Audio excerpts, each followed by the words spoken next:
Entonces empezamos nuestra clase. Bueno, vamos a ver algunos problemas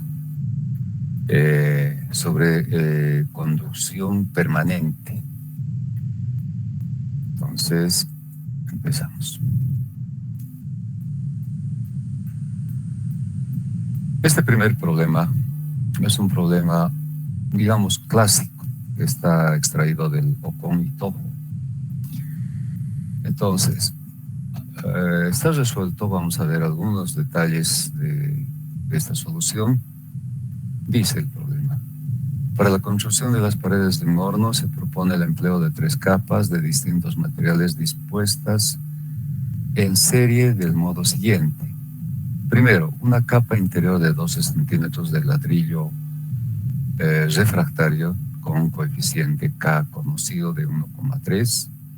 Segundo, una capa intermedia de 14 centímetros de ladrillo aislante, también su coeficiente K se conoce, 0,15. Y tercero, una capa exterior de 12 centímetros de ladrillo, de espesor de ladrillo ordinario, también de un coeficiente K conocido, 0,6. La superficie interna del refractario estará a 1150 grados centígrados. La superficie externa del ladrillo ordinario estará expuesta a la atmósfera y se desea que su temperatura sea de unos 40 grados. Como el ladrillo aislante que nos proponemos emplear no resiste temperaturas superiores a los 1000 grados, nos interesa saber la temperatura máxima a la que quedará sometido para informar si es conveniente su empleo en las condiciones indicadas. En caso de no ser así, calcúlese el espesor que habrá de tener el refractario para que el aislante quede por debajo de los 1000 grados. Entonces, en esta figura vemos la pared conformada por los 3 materiales. La primera capa es de material refractario, la segunda aislante y la tercera es de ladrillo común o ladrillo ordinario.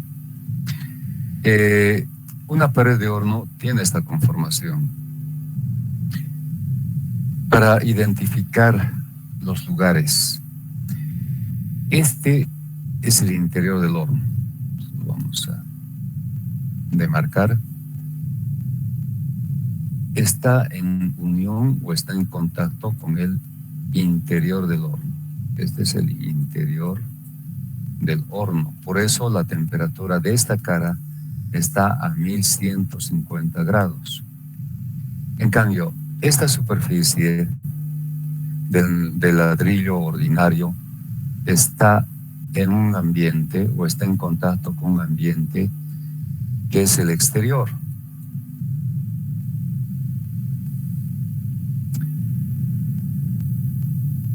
El exterior. Entonces, si fijamos algunas temperaturas para que tengan una idea más clara, la temperatura de esta cara es 1150, diferente de esta temperatura que voy a llamar T infinito I, porque se refiere al interior de este ambiente. La temperatura acá, por supuesto, que va a ser mayor, tal vez algo como unos 1200 grados. El interior puede que se encuentre a los 1200 grados centígrados, pero esta temperatura no nos interesa, solamente estoy complementando la información. La temperatura que me interesa es esta, porque se refiere a la superficie del material A, que es el refractario. Y lo mismo, en este medio exterior o medio ambiente, la temperatura puedo fijar en algo como 20 grados. Infinito, 0, 20 grados. Pero en los cálculos no hago participar esa temperatura, porque conozco que en esta cara la temperatura es 40. Entonces, el problema queda definido como un problema de conducción permanente. haría participar las temperaturas de este interior y de este exterior cuando trate el tema de convección, pero todavía estamos en conducción permanente. Por eso es que decía, esta temperatura del interior no me interesa, tampoco la temperatura del medio ambiente. Entonces, definiendo el problema como un problema de conducción permanente, el análisis lo hago entre esta superficie y esta superficie, de las que conozco su temperatura, 1150 y 40 grados. Bien, en una pared de horno, decía, esta es la conformación de paredes. Necesitamos de un material especial que esté en contacto con este ambiente que es de alta temperatura. 1150 grados debe resistir este material A, que estoy identificando como A. Por tanto, debe ser un material refractario. Los refractarios se caracterizan porque resisten elevadas temperaturas. Pero no solamente son elevadas temperaturas, sino también otros efectos. Por ejemplo, si imaginamos aquí un quemador que está generando calor y la llama alcanza a esta superficie, ¿qué va a ocurrir? Va a ocurrir erosión. La fuerza de impacto de la llama puede deteriorar este material. Si no es el adecuado, no va a durar nada. Se va a, como se dice casi comúnmente, se va a desgastar. Se va a desgastar este material porque no está diseñado para resistir el impacto de la llama.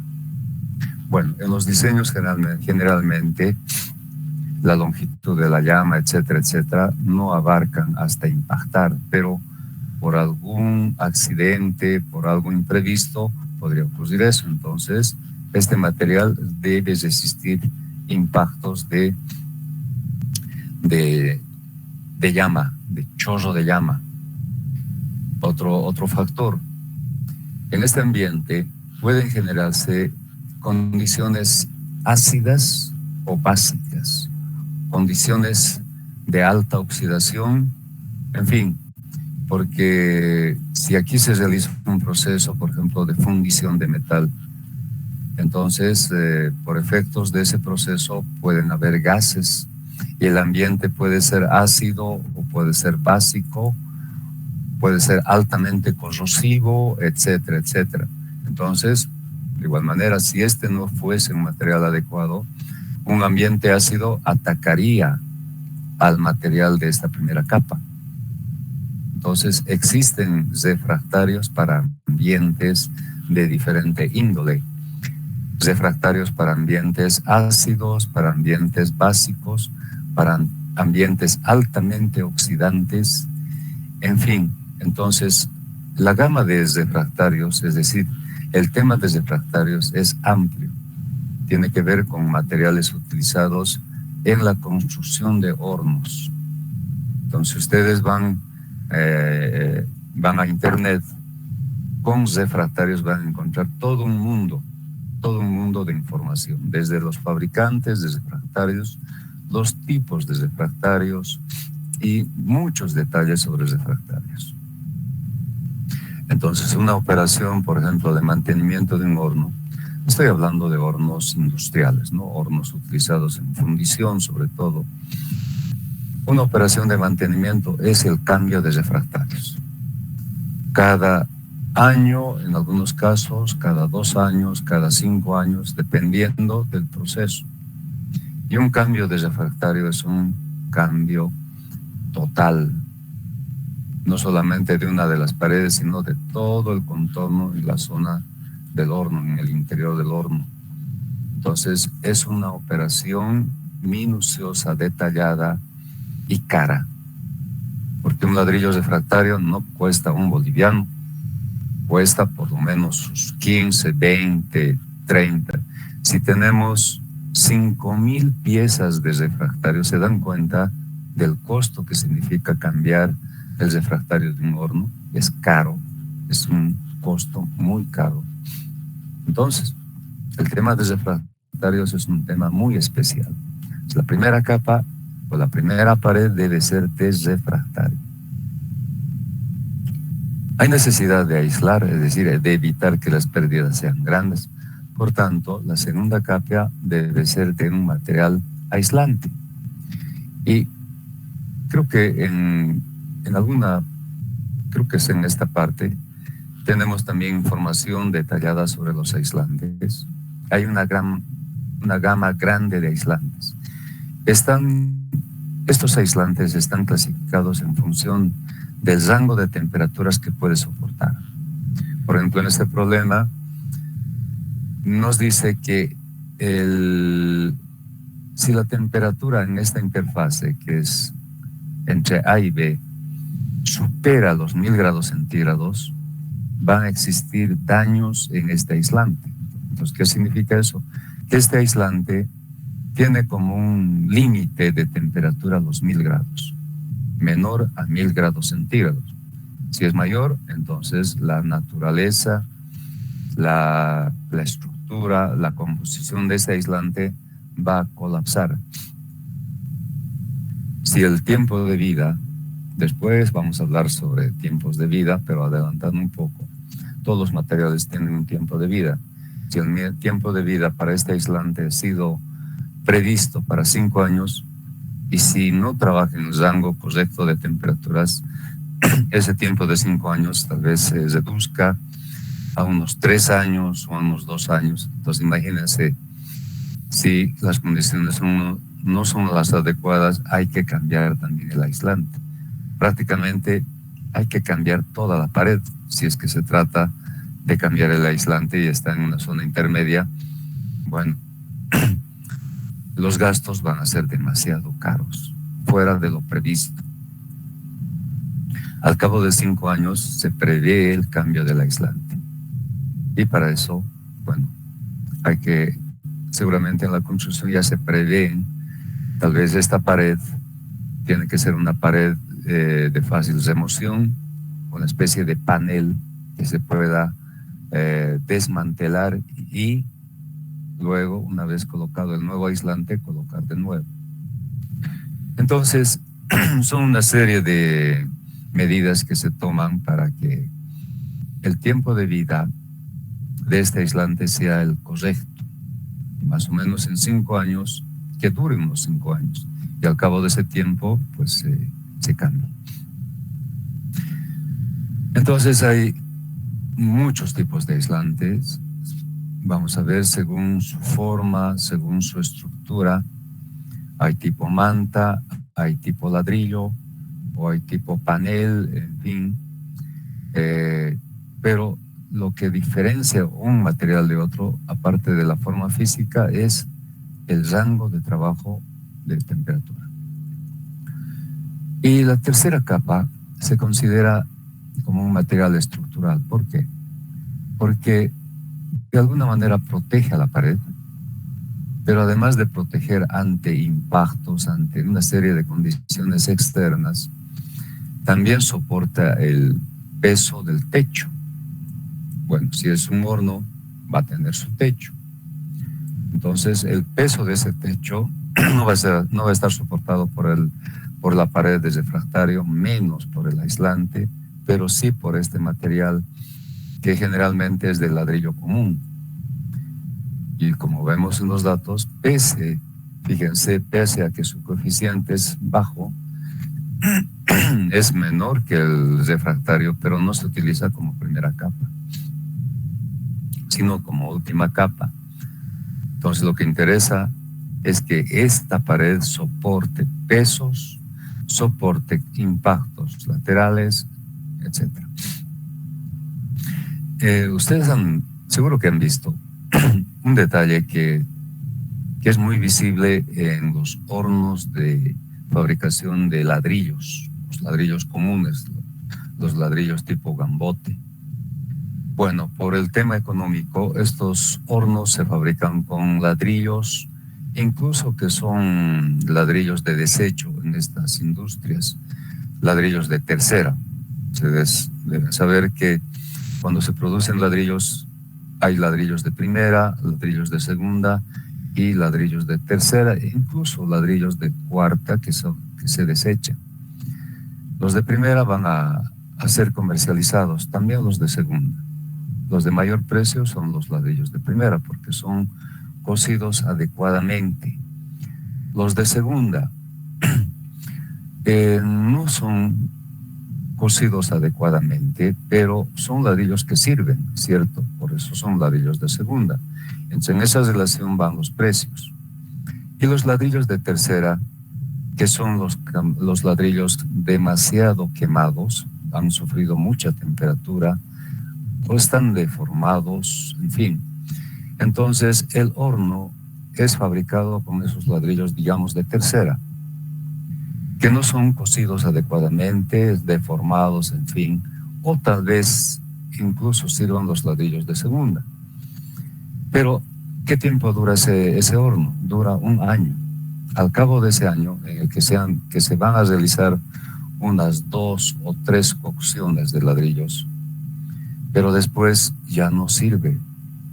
Y hay que derruir ese horno y construir un nuevo horno que va a durar otra vez un año o 2 años, de acuerdo a las condiciones de uso.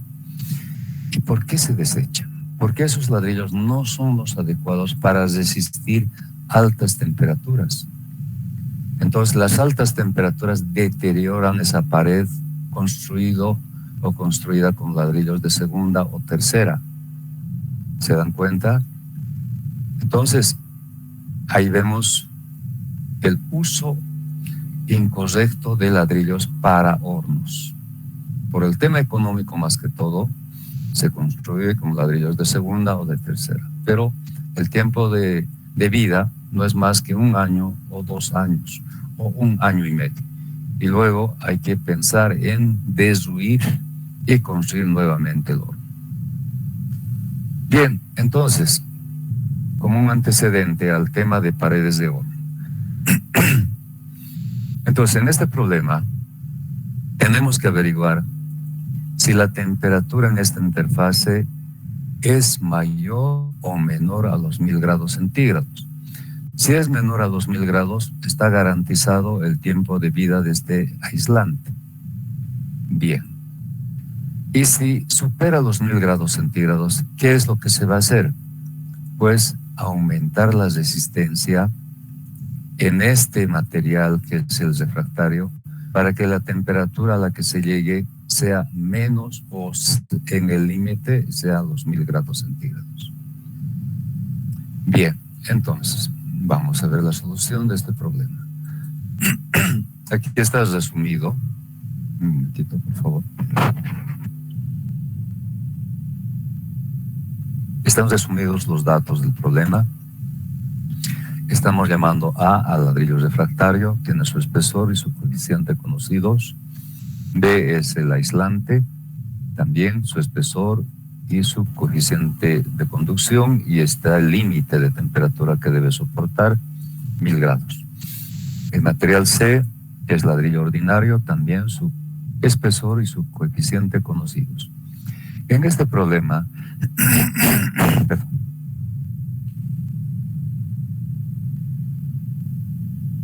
no tenemos como dato las dimensiones de la pared.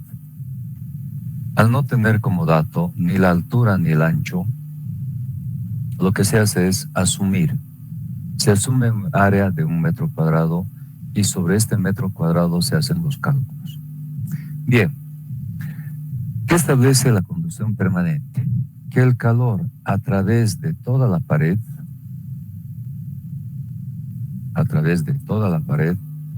va a ser igual o debe ser igual al calor a través de A, de B y de C. Por tanto, establecemos las ecuaciones de Fourier para cada uno de los materiales. Para el material A, T sub I menos temperatura de interfase que no se conoce sobre la resistencia de A. Para B, de la misma manera. Aquí tenemos 2 temperaturas desconocidas, la temperatura de interfase AB y la temperatura de interfase BC. Entonces el calor a través de B se lo establece en función de estas dos temperaturas desconocidas sobre su resistencia. Y para el calor a través de C, diferencia de temperaturas de interfase BC menos la externa T sub 0 sobre la resistencia.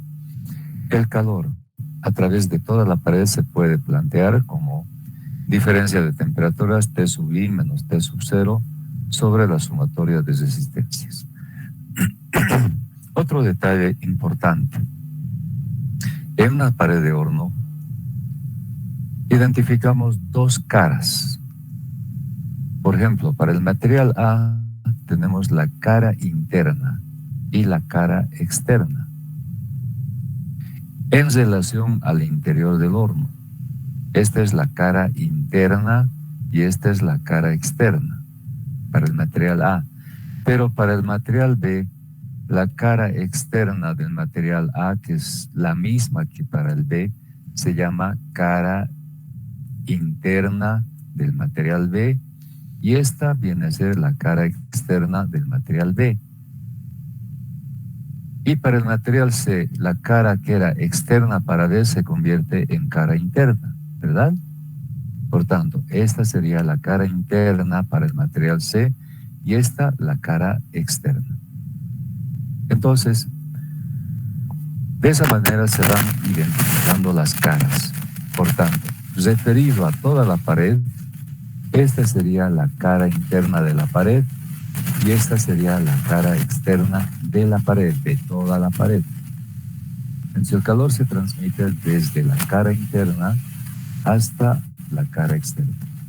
Como son tres materiales diferentes, vamos a tener tres líneas diferentes con diferente pendiente, aunque aquí no se nota mucho, pero cuando se hace un dibujo correcto debería notarse esa diferencia. Pendiente diferente para A, pendiente diferente para B y pendiente diferente para C. ¿Por qué? Porque se tratan de resistencias diferentes. Son materiales diferentes, tienen espesores diferentes y sus coeficientes también son diferentes. Bien, una vez que planteamos las resistencias, las ecuaciones de Fourier, resolvemos las resistencias, tomando en cuenta que el área es 1 metro cuadrado para los tres materiales. Tenemos los valores de las tres resistencias de A, de B y de C. Hallamos la sumatoria y resulta 1,25. Y teniendo la sumatoria y teniendo las dos temperaturas de la cara interna y externa de la pared, podemos encontrar el calor transmitido a través de toda la pared. El resultado, 906,12 en unidades, kilocalorías por hora y por metro cuadrado asumido. Bien, ahora podemos calcular la temperatura de interfase. Hemos visto que el análisis se hace más sencillo si recurrimos a la analogía eléctrica. Pues en nuestro caso vamos a tener entre las temperaturas T sub I y T sub 0 las resistencias de A, de B y C. Y en este circuito identificamos las temperaturas de interfase. En este punto, la temperatura de interfase AB.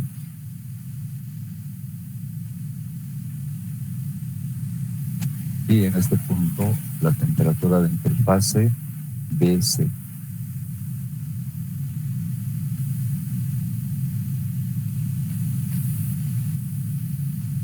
Bien, y hemos analizado en la parte teórica que el calor que pasa a través de A es el mismo que el que pasa a través de B y a través de C. Entonces, si elegimos para hallar la temperatura de la interfase AB esta parte del circuito planteamos Fourier para el calor que pasa por A y tenemos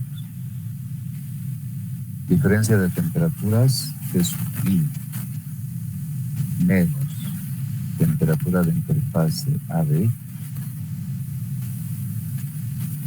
sobre la resistencia de A.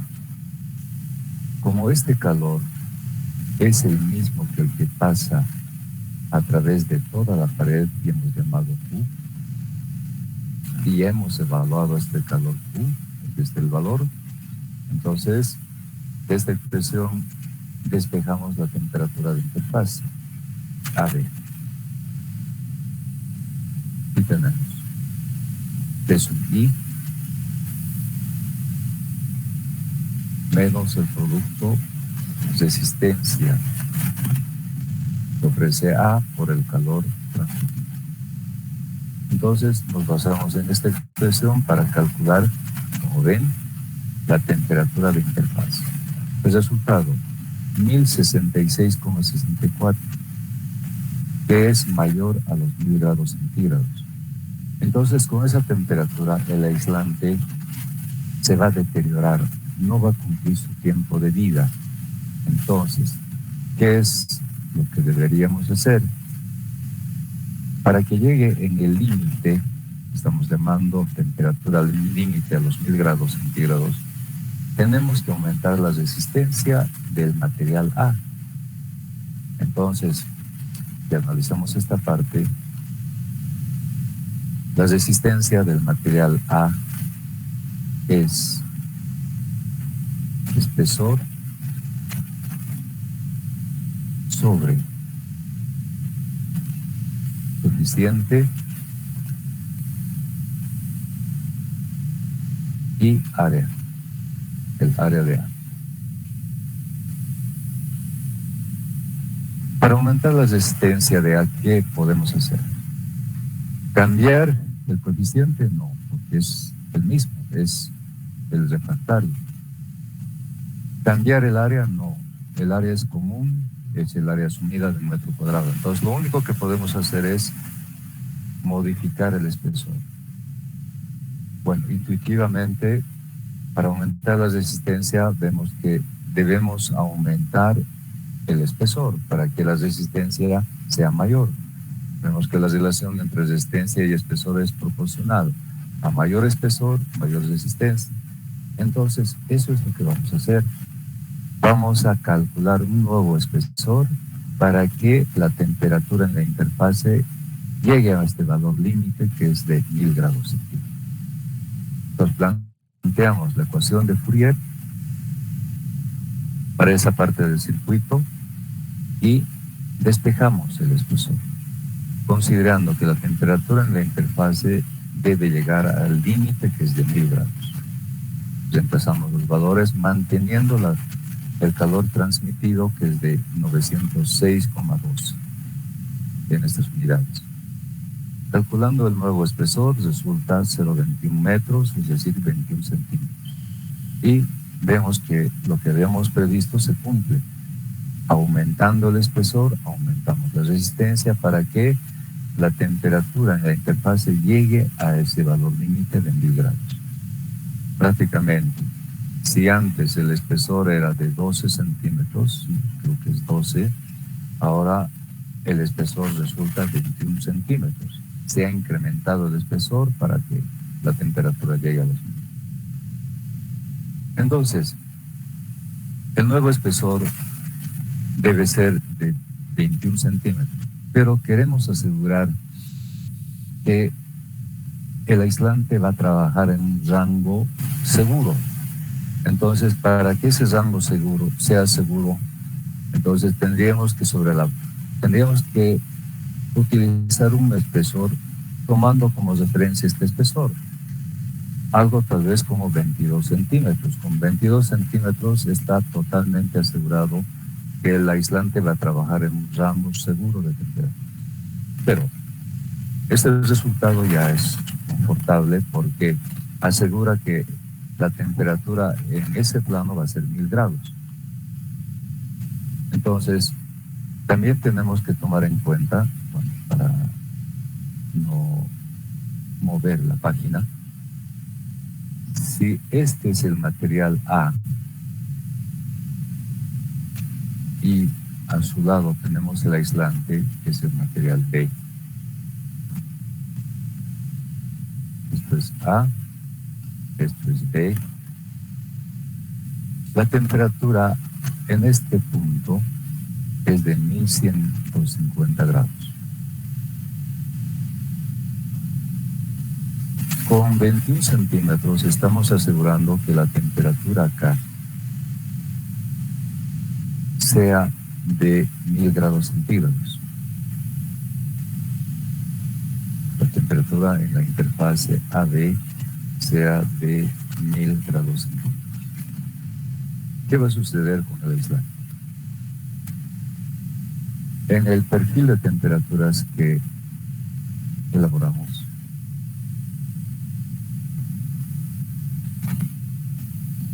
digamos que sea así,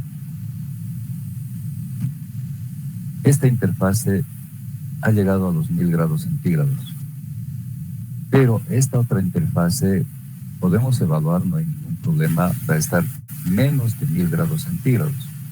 La temperatura a la que llega esta interfase genéricamente hemos llamado BC, temperatura BC.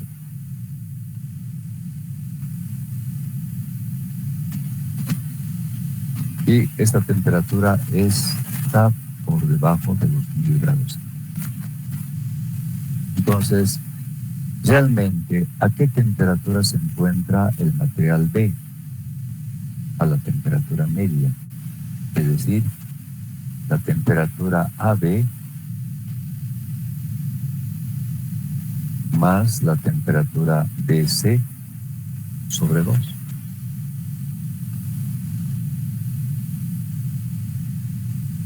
Esta es la temperatura media del aislante. Por supuesto que es menor a los 1000 grados. Entonces, aunque esta cara, que es la interfase, llegue a los 1000 grados centígrados, pero el resto del material B, que es el aislante, va a estar por debajo de los 1000 grados centígrados. Entonces, está garantizado que el tiempo de vida, si es de 5 años, se cumpla para el aislante, pese a que la interfase es de 1000 grados. Pero el resto, que es prácticamente la mayor parte de este material, está por debajo de los 1000 grados centígrados. De todas maneras, en forma práctica, si queremos definir un espesor que garantice un rango de trabajo adecuado para el aislante, podríamos nosotros, en vez de 22, trabajar con 22 centímetros. En vez de 21, 22 centímetros, y de esa manera está totalmente garantizado. Bien, ¿alguna pregunta respecto a este problema? ¿Está claro? Buenos días, ingeniero. Buen día. Buen día. En la ecuación de calor, al despejar las unidades en el resultado, me quedas en kilocalorías por hora. Tal vez no puse mucha atención en esa parte. ¿Dónde sale el metro cuadrado? Ya. Es cierto que como estamos manejando el calor, las unidades son kilocalorías por hora. Pero es necesario hacer esta aclaración por metro cuadrado asumido, porque estamos asumiendo un metro cuadrado. Entonces, esta cantidad de calor se transmite por metro cuadrado asumido.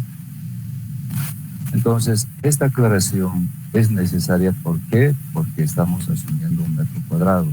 Al no tener como dato el área, entonces necesitamos asumir un metro cuadrado. Ahora, es cierto que podemos llegar a este mismo resultado o a estas mismas unidades con un análisis que lo vamos a hacer, y justifica también esta forma de procedimiento. Tenemos Fourier como K área por el gradiente y sobre el espesor. Pues digamos en este caso delta X. Con estas unidades, bueno, aseguraremos que las unidades son las correctas. ¿Cómo interviene K? Interviene en kilocalorías por metro, hora y grado centígrado. El área interviene en metros cuadrados, el gradiente en grados centígrados y el espesor en metros. Entonces, como vemos, las unidades resultan kilocalorías por hora. Entonces, si el área que estamos asumiendo es un metro cuadrado, obviamente estamos verificando que las unidades deberían ser kilocalorías por hora. Pero nosotros aquí estamos utilizando metros cuadrados asumidos. Entonces, ¿cómo justificamos eso? Si la expresión de Fourier, voy a volver a escribir, que es K por área por el gradiente sobre el espesor delta X, mediante un artificio matemático muy empleado que consiste en dividir ambos términos por cantidades iguales, y la expresión no varía, utilizo el área A. Aquí ya no necesito del área. Entonces, de esta manera, las unidades que encuentro son kilocalorías por hora y por metro cuadrado. Entonces, cuando yo utilizo estas unidades y aclaro que son metros cuadrados asumidos, estoy haciendo esto. Estoy trabajando en una expresión de calor por área. Y de esa manera el área desaparece y las unidades resultan de esta manera. Entonces, no hay ningún problema. Ustedes, cuando trabajen en algún problema, pueden plantear el resultado cuando han asumido un área en kilocalorías por hora y por metro cuadrado asumido. O simplemente dejarlo por metro cuadrado. O trabajar de esta manera, establecer, en este caso, la resistencia. Podemos, la resistencia va a ser según la expresión delta X sobre K, pero ya considerando que el área es de 1 metro cuadrado. Como es 1, multiplicar el 1 por K no afecta. Así es como si no existiese el área, ¿verdad? Pues delta X sobre K directamente, pero ya estamos trabajando asumiendo 1 metro cuadrado. Entonces, pueden de esta manera o directamente de esta manera. ¿Se entiende? Bueno, no sé si está aclarado. Muchas gracias, ingeniero. Bien. Bien, chicos, ¿hay alguna duda, alguna pregunta más? Bueno, seguimos. Inge, disculpe, ¿podría habilitar un nuevo Meet para los compañeros? Ya llegaron a los 100. Bien. Cierto, estamos con 100 alumnos. A ver, permítanme un momentito.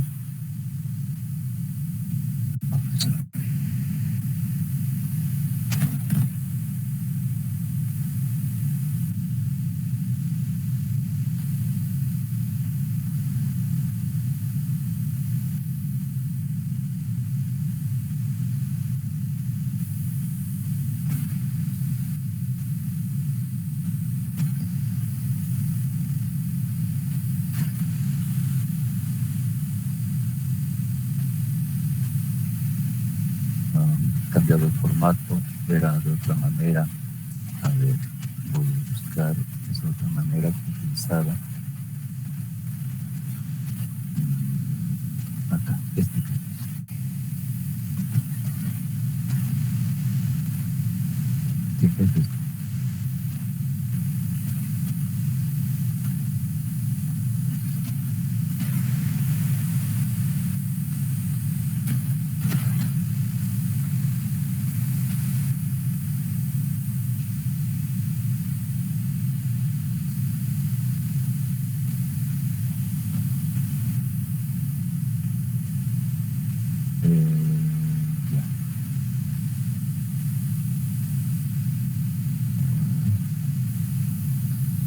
¿Qué hago?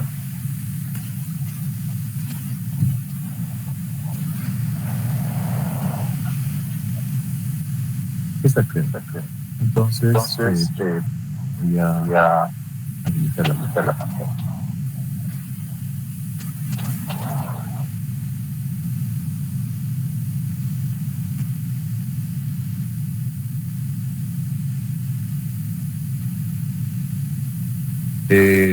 Pueden acceder a este nuevo.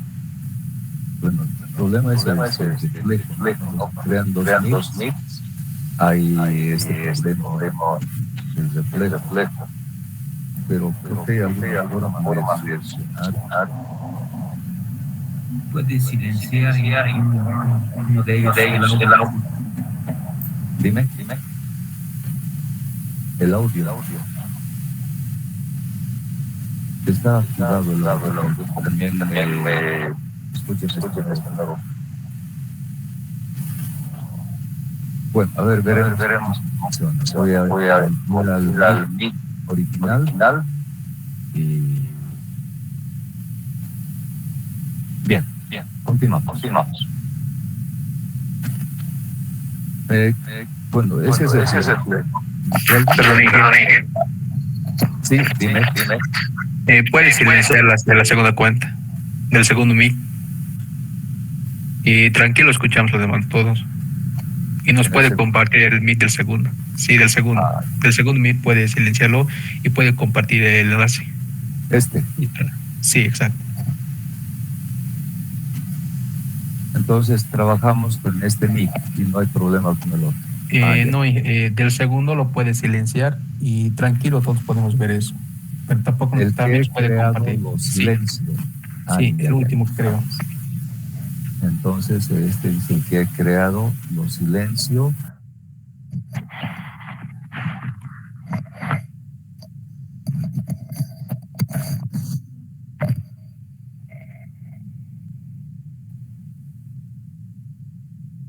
Dice, lo cortó su audio de nuestro mic.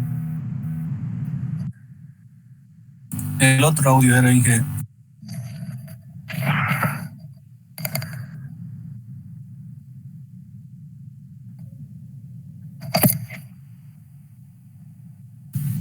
El que voy a silenciar es de este mic. Ahora está bien.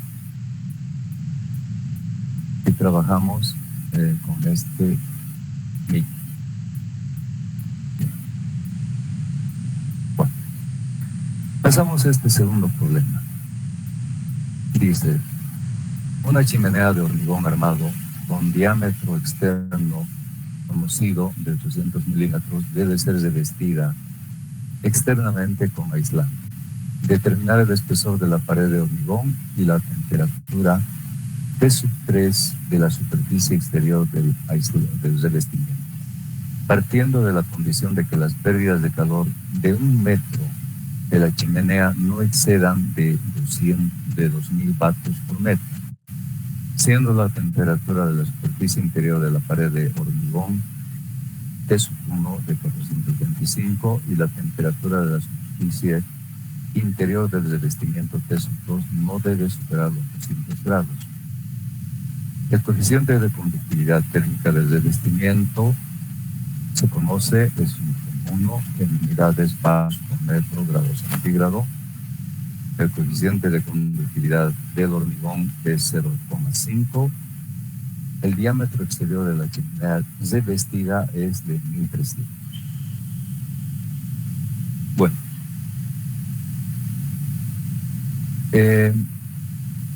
ahora se trata de un conducto cilíndrico, como es una chimenea, se considera un conducto cilíndrico.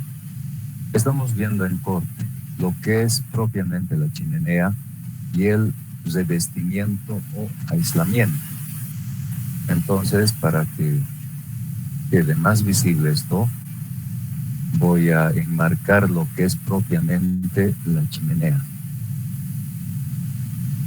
Exteriormente tenemos el revestimiento.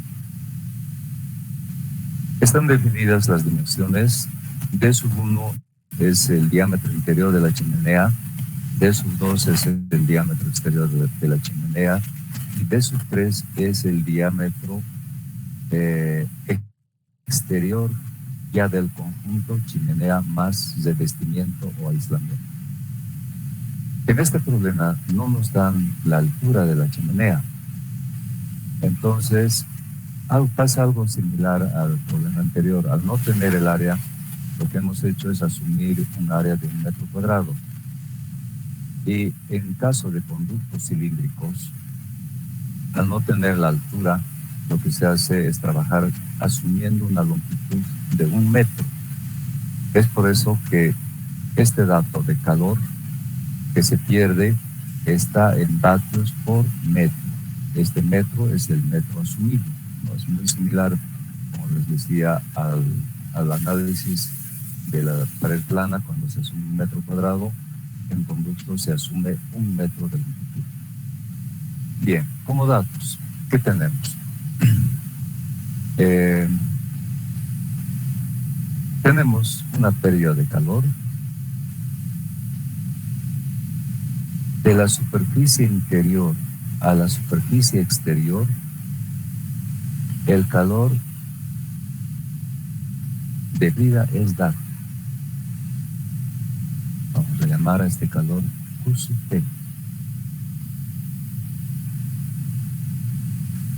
Luego, la temperatura de la superficie interna o interior de la pared de hormigón es 425 grados centígrados. Aquí vamos a identificar esa temperatura. Superficie interior de la pared de hormigón, superficie exterior de la pared de hormigón, superficie externa sobre la aislante. Entonces la temperatura dato está acá, T sub 425. La temperatura de la superficie interior del revestimiento T sub 2 no debe superar los 200 grados. Entonces, si esta es la superficie de contacto entre la pared externa del hormigón y el aislante, entonces la temperatura T sub 2, que también es un dato, se encuentra en esta interfaz, T sub 2. Temperatura de la superficie interior. Si este es el aislante o revestimiento, esta es la temperatura, es la superficie interna, y esta sería la superficie externa. Y como hemos hecho el análisis, la superficie interna del recubrimiento es igual a la superficie externa del hormigón. Está claro. Entonces se conocen ambas temperaturas. También se conocen las conductividades del revestimiento. Entonces vamos a añadir el dato acá. El coeficiente K sub 1 se conoce. El coeficiente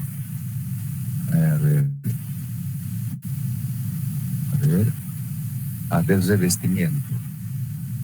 El K sub 1 se refiere al coeficiente del revestimiento o aislante. Entonces sería este. Y del hormigón K sub 2. Entonces vamos a indicar, se conoce el coeficiente del hormigón K sub 2. También se conoce el diámetro exterior de la chimenea revestida. Este diámetro es conocido. Bueno, creo que también hay un dato relacionado con el diámetro interno. Sí. Se conoce el diámetro interno de la chimenea. Ahora, ¿cuáles son las incógnitas? Bueno, está encima de esta parte. Bueno, no importa. Entonces, la analogía eléctrica aplicado entre la temperatura T sub 1 y la temperatura T sub 3, la temperatura sobre el aislante o recubrimiento es T sub 3. Entre estas dos temperaturas, el circuito eléctrico comprende dos resistencias. La resistencia Bueno, también vamos a ir identificando. Si al hormigón llamamos A y al aislante o recubrimiento llamamos B, entonces en el circuito eléctrico van a estar involucradas las dos resistencias, la resistencia de A, que es el hormigón, y la resistencia de B, que es el aislamiento o recubrimiento. Las expresiones están dadas, en este caso, el aislante, perdón, el hormigón, la resistencia del hormigón, espesor sobre su coeficiente, y recordemos que para conductos cilíndricos, esta es un área logarítmica. Va a ser el área logarítmica del hormigón, que está identificado como A. Y en esta otra expresión de resistencia, de la misma manera, esta área va a ser el área logarítmica de B, que es el aislante. Entonces, de esa manera completamos la información, teniendo en cuenta también de que la interfase, la temperatura de interfase está definida como T sub, y esta temperatura obviamente no se cruza. Y creo que es la pregunta que también hace el problema, una de las preguntas que debemos resolver, la temperatura de la superficie externa del hormigón, T sub. Y la otra pregunta, o la otra incógnita que tenemos que resolver, me parece, y eso lo vamos a verificar, es el diámetro externo del hormigón. Entonces, están las dos incógnitas. Bien, la solución. Aquí está. Lo que dijimos, asumimos una longitud de 1 metro, al no tener como dato. El calor a través del hormigón debe ser igual al calor a través del aislante e igual al calor a través de toda la pared. El calor a través del hormigón. Aquí ya estamos trabajando con la expresión calor por unidad de longitud. Aquí está ya involucrada la resistencia que habíamos definido como una otra forma de expresión. Entonces, logaritmo de la relación de radios, esto es para el hormigón. Es cierto que aquí estamos definiendo las dimensiones como diámetro, pero aquí estamos trabajando como radio 2 sobre radio 1. También podríamos trabajar como diámetro 2 sobre diámetro 1, pero sabemos que el diámetro es 2 veces el radio, entonces es lo mismo. Trabajar como relación de diámetros, como relación de radios es lo mismo. Entonces, tenemos la expresión de calor transmitido por unidad de longitud para el hormigón. Despejamos la expresión de logaritmo y podemos resolver esta expresión, ya que el calor perdido es dato. Este calor perdido es dato y es de 2000 vatios por metro.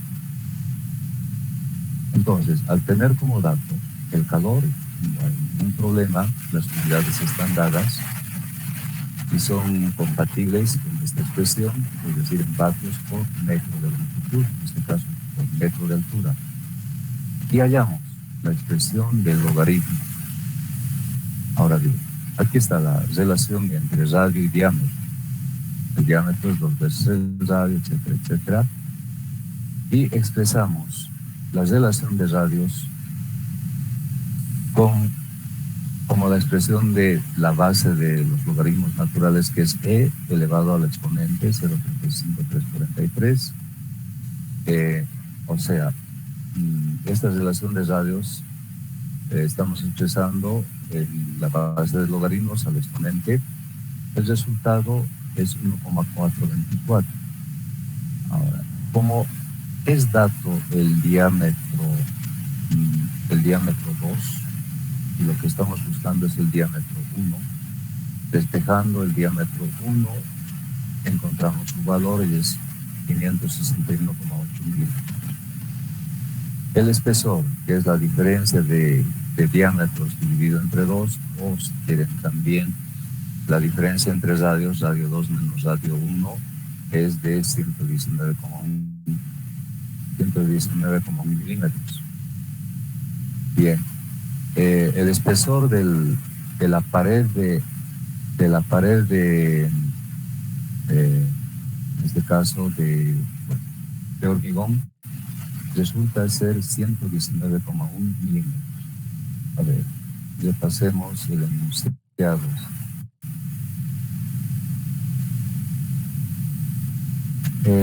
Debe ser revestida. Está bien. Determinar el espesor de la pared del hormigón. Y luego, determinar la temperatura de la superficie externa del revestimiento. Entonces, esas son las dos incógnitas que debemos resolver. Entonces, el espesor del hormigón ha sido hallado de esa manera. Ahora vamos a la temperatura. Trabajamos en la parte de la resistencia del recubrimiento o aislamiento. El calor a través del aislamiento o recubrimiento planteado de la misma forma que se lo ha hecho con la pared de hormigón, resulta función de la temperatura que estamos buscando, que es la temperatura superficial T3. Como tenemos las dimensiones de radios, es decir, los radios R3 y R2, y tenemos también el calor es dato, despejando la temperatura de 3, encontramos, resolviendo la temperatura de 59,5 grados centígrados. Entonces, de esa manera hemos resuelto el problema que pide el espesor de la pared de hormigón y la temperatura superficial, es decir, sobre el aislamiento. Otra vez precisando, lo que hemos resuelto es hallar este espesor y hemos llamado a este espesor en la solución como delta, y la temperatura de la cara externa a la que hemos llamado T3. Las temperaturas conocidas son la temperatura de la cara interna del hormigón y la temperatura de la cara externa del hormigón. Esta es la incógnita, estos son datos, y también el espesor del hormigón es la incógnita.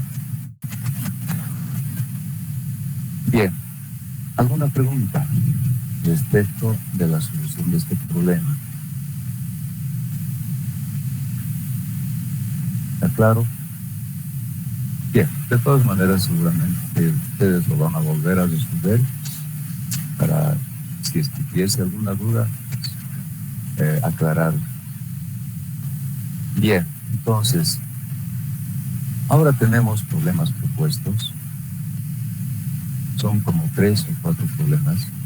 Los vamos a ir analizando para que ustedes completen su solución. Entonces, vamos a hacer una especie de solución literal de estos problemas.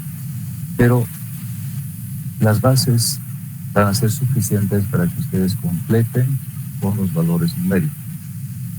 En este problema, dice, a través de una pared conformada por dos materiales, uno, refractario de espesor 12 centímetros y coeficiente K 1,2, y ladrillo común de 20 centímetros y K de 1,5 en estas unidades, se transfiere calor.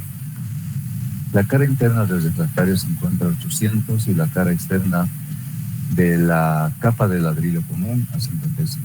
Calcular el calor transmitido en kilocalorías por metro cuadrado y por hora, las temperaturas de la interfase de ambos materiales y en un plano a 6 centímetros de profundidad de la pared del refractario.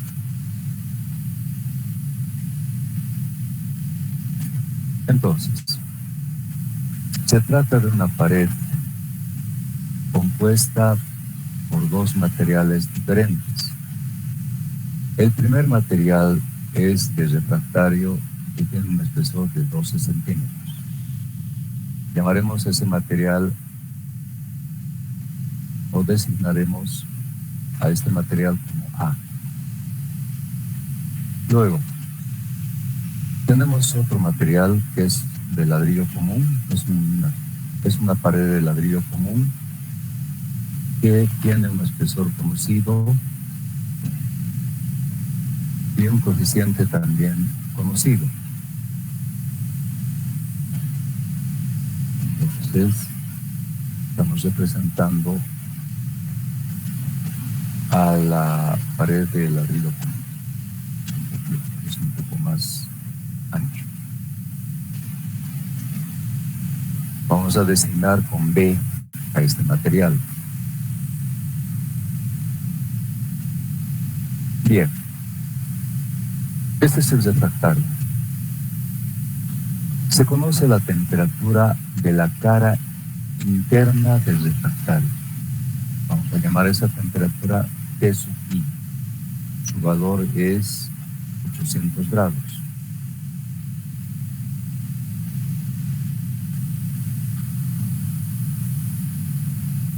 Se conoce el espesor de este material, conocemos delta XA, y también su coeficiente K. Del otro material,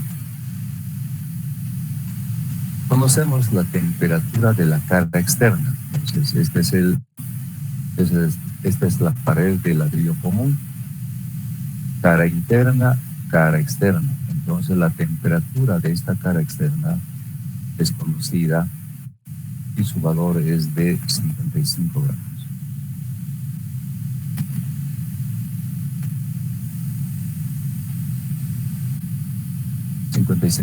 De la misma manera, se conoce también su espesor y su coeficiente.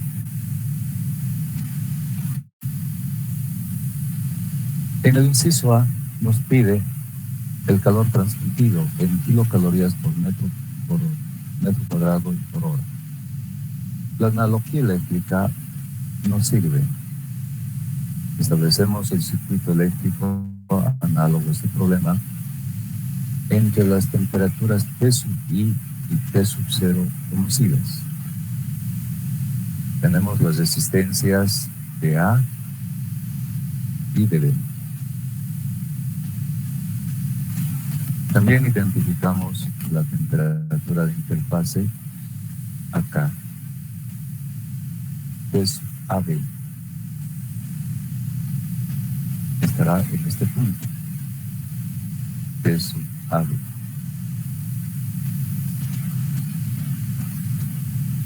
Bien, entonces, no hay ningún problema en evaluar las resistencias, tenemos todos los datos necesarios. Pero también al no tener las dimensiones de esta pared debemos asumir un área de 1 metro cuadrado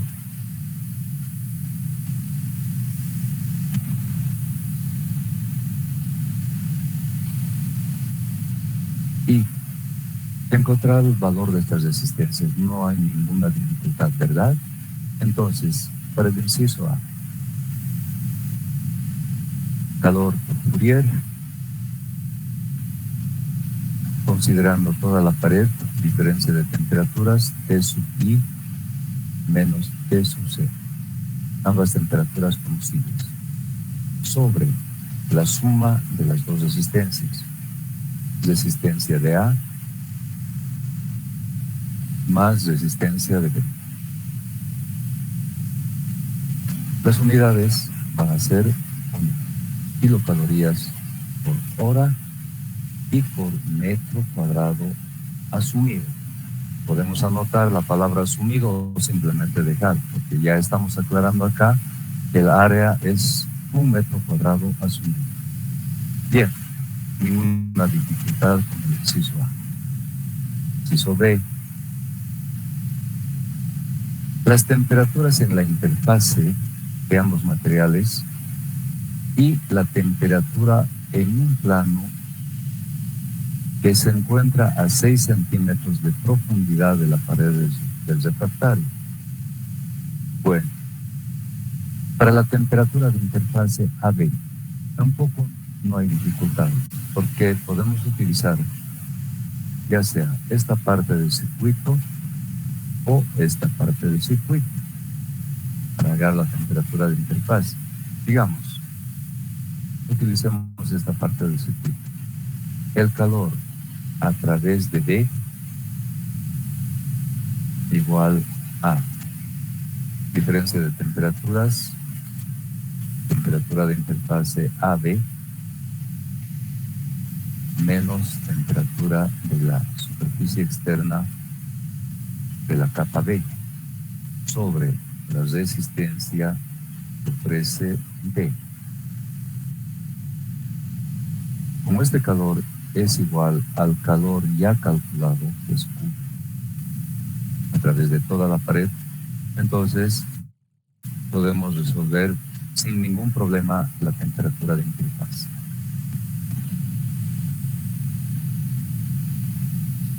La temperatura de interfase AB podemos hallar. Ahora, también nos pide la temperatura de un plano que dista 6 centímetros a 6 centímetros de profundidad de la pared del refractario. Fijamos el sistema de referencia para ubicar ese plano. Hemos aclarado y reiteradamente que en este análisis interviene un sistema de coordenadas, la abscisa para la posición de planos y la ordenada para las temperaturas. Entonces, aquí el problema en este inciso es claro, nos dice un plano a 6 centímetros de profundidad de la pared del refractario. Entonces, el espesor del material A es de 12 centímetros. Delta X, aquí declaramos, delta X de A es de 12 centímetros. Entonces, 6 centímetros significa que es en la mitad de este material. Por tanto, definimos el plano a una profundidad X y el valor de X es de 6 centímetros. Entonces, nos piden la temperatura en este plano. Bien, dibujamos los perfiles de temperatura considerándolos lineales.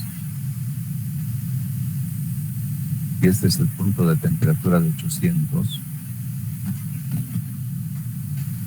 Este supondremos que sea el perfil para A y este el perfil para B. Son dos líneas con pendientes diferentes, porque son materiales diferentes, además los espesores son diferentes. Entonces, se trata de encontrar la intersección con este plano para hallar la temperatura a esa profundidad. Voy a llamar T6. Bien, entonces yo necesito precisar este punto, y este punto corresponde a la temperatura de interfaz. Es decir, aquí vamos a tener un punto cuya temperatura se conozca y es la temperatura de interfase AB.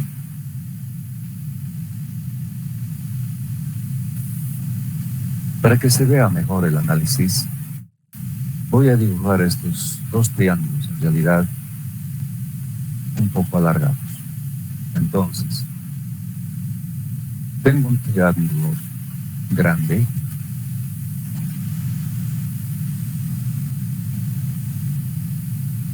de este triángulo grande conozco este cateto va a ser 800 menos la temperatura de interfase AB, o genéricamente T sub I menos la temperatura de interfase hallada T sub AB. Tengo el valor de este cateto. Este otro cateto corresponde al valor de X.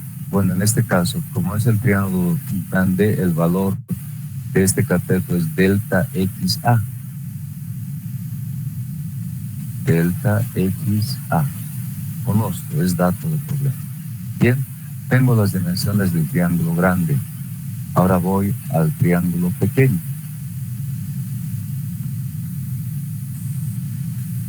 Del triángulo pequeño, ¿qué conozco? Conozco este cateto. Este cateto voy a llamar X. Y este otro cateto. El valor de este otro cateto, que sería el opuesto a este ángulo, tendría que ser 800 menos la temperatura, que es la incógnita. La temperatura de 800 estoy llamando genéricamente T sub I. Y la temperatura que estamos buscando estoy llamando T sub 6. Entonces, de este triángulo pequeño, tengo el cateto conocido X y este cateto que no es conocido, pero es la diferencia entre T sub I y T sub 6. Ambos triángulos tienen la misma pendiente, entonces sobre la base de la pendiente, que es la tangente de un ángulo que voy a llamar gamma, esta es la pendiente, establezco expresiones para los dos triángulos. Entonces el ángulo gamma lo ubico acá, gamma, y va a ser el mismo para el triángulo pequeño como para el triángulo grande. Entonces la pendiente, escribo para el triángulo grande, tangente de gamma, este cateto sobre este cateto. Entonces en el numerador tengo T sub I menos T sub AB.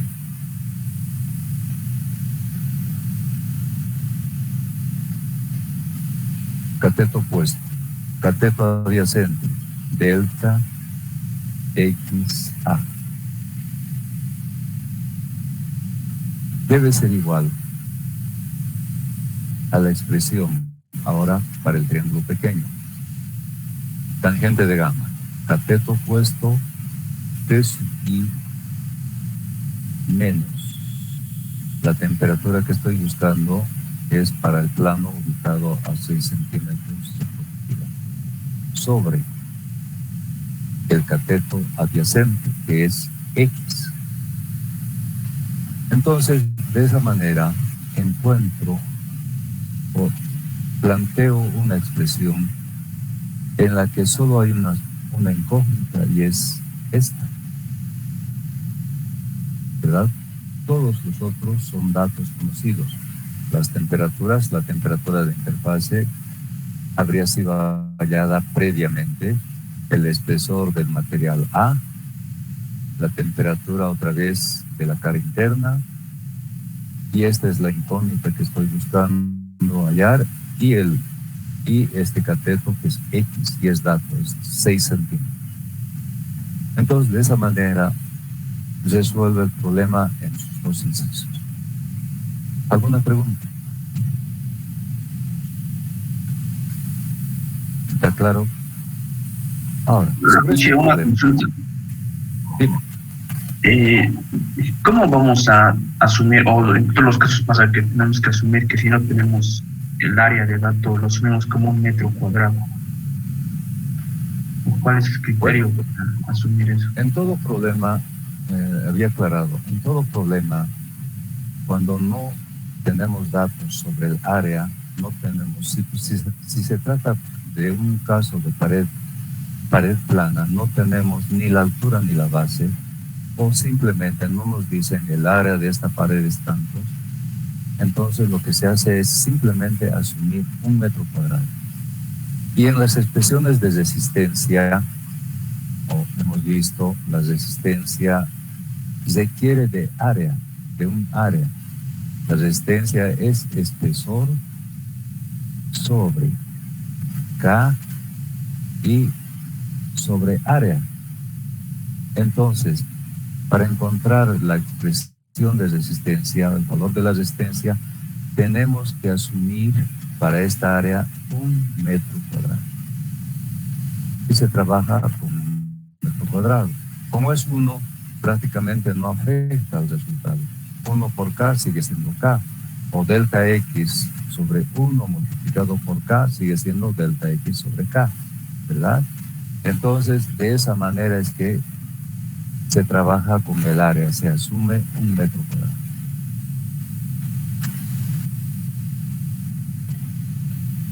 Y en el resultado, como ustedes pueden observar, para el calor se hace esa aclaración, kilocalorías por hora y por el metro cuadrado asumido. O la otra alternativa, trabajar con la expresión calor sobre área. Hemos visto la equivalencia de ambos. Los resultados son los mismos. Bien, ¿alguna pregunta más?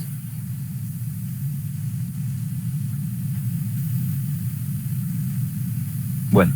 Ingeniero, también se podría resolver por la analogía de circuitos, ¿no? Tomarlo como otra resistencia.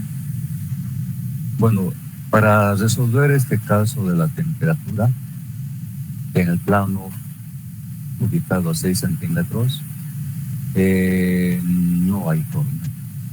Porque si puntualmente la temperatura aquí es T sub I, en este punto es T sub 0 y en este punto es T sub AB, ¿dónde podríamos ubicar la temperatura 6? No es muy visible, ¿verdad? ¿Dónde ubicar? Ubicar cerca a la temperatura TAB, ubicar cerca a la temperatura T sub I. Bueno, no es muy fácil. En realidad no es posible ubicar esa temperatura en el circuito eléctrico. Por eso es que se debe trabajar directamente sobre el material, sobre la sobre la línea de distribución de temperaturas en el material A, ¿no? Como lo hemos hecho. Pero la analogía eléctrica nos sirve para encontrar la temperatura de interfase AB.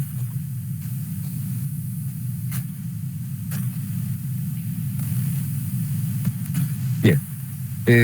Para que ustedes vayan ejercitando este procedimiento, plantearemos una alternativa de problema, llamaremos inciso C. ¿Cuál será la temperatura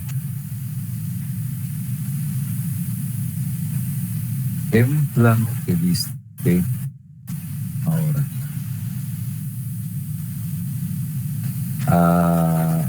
El espesor de B es de 20 centímetros, ¿no? Como dice el problema, el enunciado del problema, 20 centímetros. Entonces la mitad sería 10 y la mitad de 10 es 5. Entonces ubicaremos un plano a 5 centímetros de la superficie externa del material B. 5 centímetros. Entonces diremos, ¿cuál será la temperatura en un plano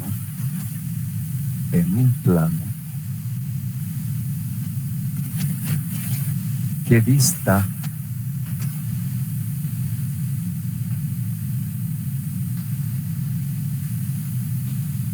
5 centímetros de la superficie externa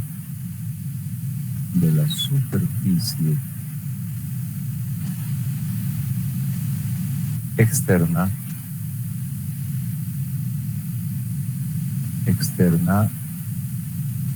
de la pared del ladrillo común.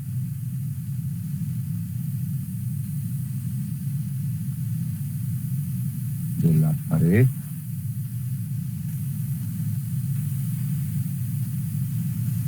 de ladrillo común.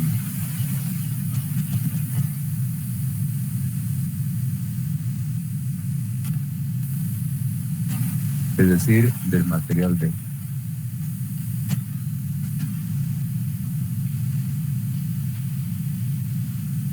Bien, entonces ahora el plano se ubica acá, a 5 centímetros de la superficie externa del material B, y deben hallar la temperatura.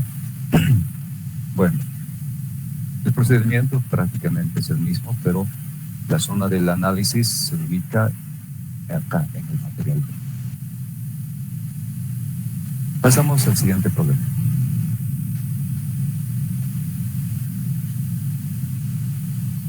En este problema dice, para el aislamiento de pared compuesta para un tubo metálico de 3 pulgadas, tal como se ve en la figura, calcular la tasa de transferencia de calor en kilocalorías por metro por hora. Inciso B, la temperatura en la cara interna de la última capa. Bueno, aquí tenemos la identificación de los diferentes materiales, pero de alguna manera bueno, se trabajó en Word. Esto ha sufrido una distorsión, una pequeña distorsión. Lo vamos a aclarar. El tubo estaría identificado de esta manera. Voy a tratar de que coincida.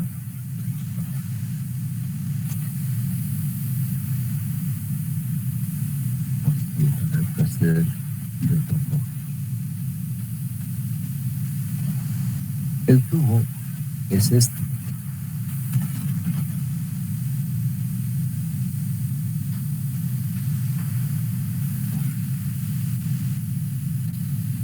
Se trata de un tubo metálico.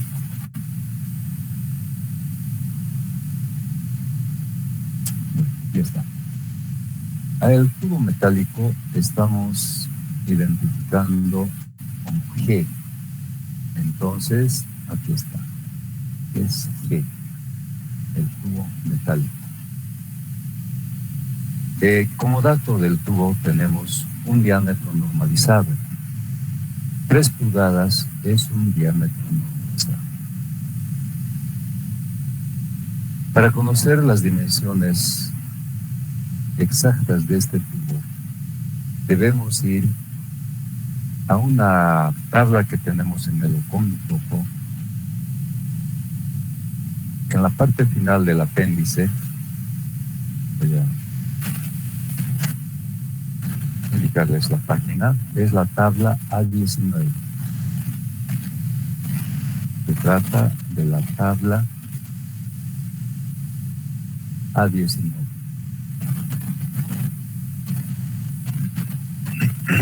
En esta tabla, esta está en la página 400.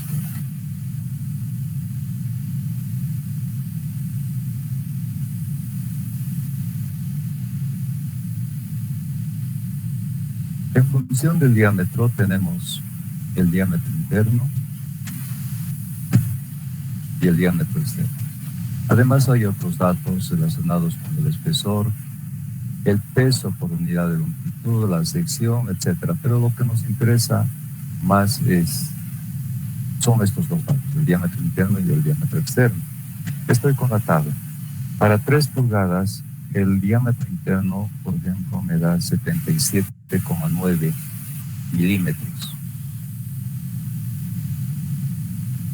Las unidades son milímetros. Y el diámetro externo para este tubo me da 88,9. Entonces, de esa manera se obtienen los datos relacionados con el tubo. 88,9 también en milímetros. Sobre el tubo hay un revestimiento con aislamiento. Entonces, de acuerdo a las dimensiones, tenemos 10, 15, 15, 12, 10 centímetros. Hay un material homogéneo que tiene un espesor de 10 centímetros y está identificado como A. Entonces, lo vamos a identificar. El material A es de 10 centímetros, luego, no, antes. Entonces, el espesor es de 10 A. Varían en función del espesor. Sobre este tubo de estas dimensiones existen recubrimientos con varios tipos de materiales, como vemos. Lo común es 15, 15, 15, 10 y 12. El material A, allá. Es la última capa. El material A es la última capa. Lo voy a identificar desde aquí. Es un solo material.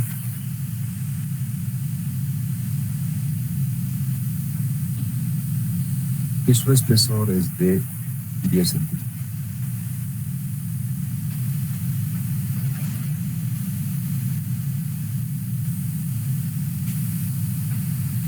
Bien, hemos identificado al material A.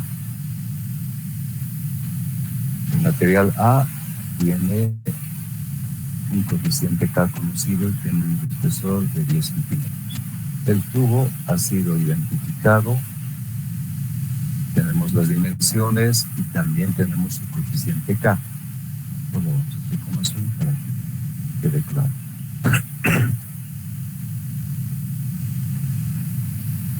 Bien.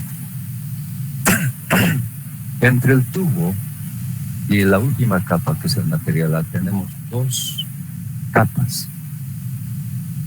Entonces, sobre el tubo tenemos, a ver, tenemos 12 centímetros. Ya, está bien. Entonces, la capa E corresponde a la primera capa de aislante. El color sería este.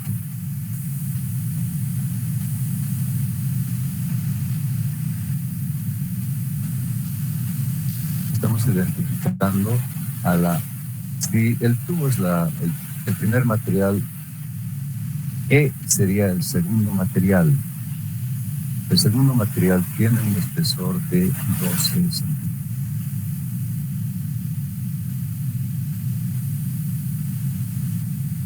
Bien, ahora, esta es la capa compuesta por tres materiales diferentes. El material B, el material C y el material F componen esta capa. Entonces, B, C y E. B, C y E. A ver, vamos a ver E. Ya, de esta manera. B, C y E. Entonces, identificaremos el material B de esta forma. Este es el material B. Forma la mitad de esta capa.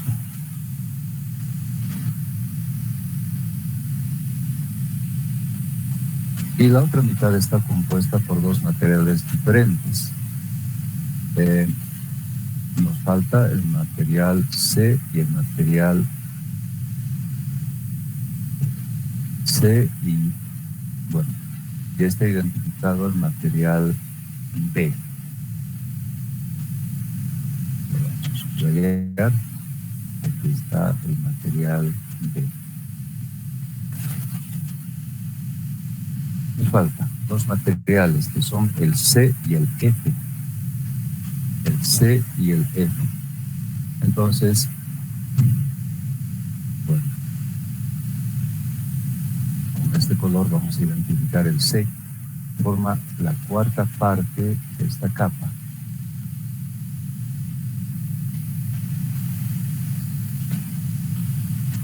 Cuarta parte, y la otra cuarta parte va a ser conformada por el material F. Por el material F utilizaremos este color y así. Entonces se trata de paredes cilíndricas compuestas. Aquí hay, digamos, esta que sea la primera capa, esta la segunda, la tercera y la cuarta. Entonces, la primera capa es un material homogéneo que es prácticamente el tubo metálico. La segunda capa también es de un material homogéneo. El segundo material es E. La tercera, desde la primera, la segunda, la tercera, esta sería la tercera, está compuesta por 3 materiales diferentes. Y la última también es un material homogéneo. Entonces, cabe elaborar el circuito eléctrico análogo al problema para poder facilitar la solución en este caso. Entonces, partiendo de la temperatura, en la superficie interior tenemos 300 grados, pues esa temperatura la vamos a fijar acá. Sobre esta superficie tenemos una temperatura que vamos a llamar T sub I. Y su valor es de 300. Sobre el exterior del material A, es decir, acá, tenemos la otra temperatura conocida, que vamos a llamar T sub 0.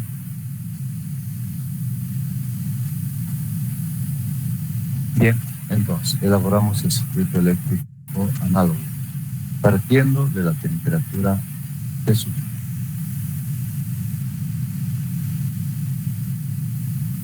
El calor, si admitimos que la temperatura T sub I es mayor a la temperatura T sub 0, el calor se transmite de la superficie interna del tubo al exterior, es decir, en este sentido.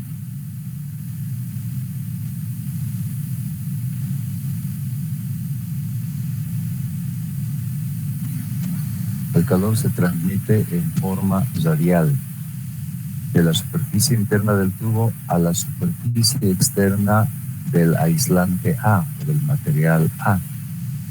Entonces, resistencia que ofrece el tubo, que hemos llamado o está designado como G.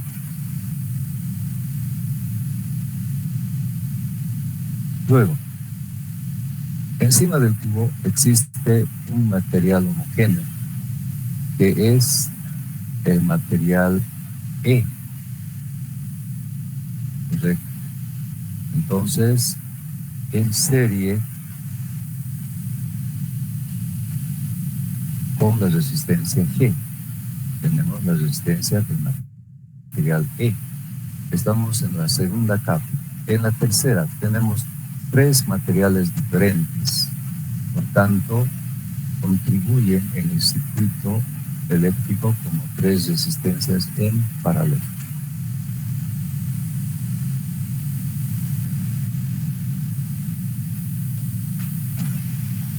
Los valores de estas resistencias.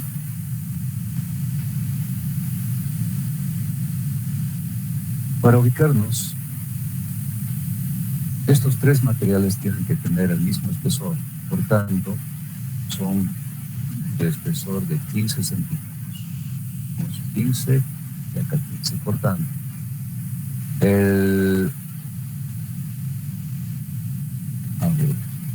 aquí tenemos que forma la mitad de la capa el material B.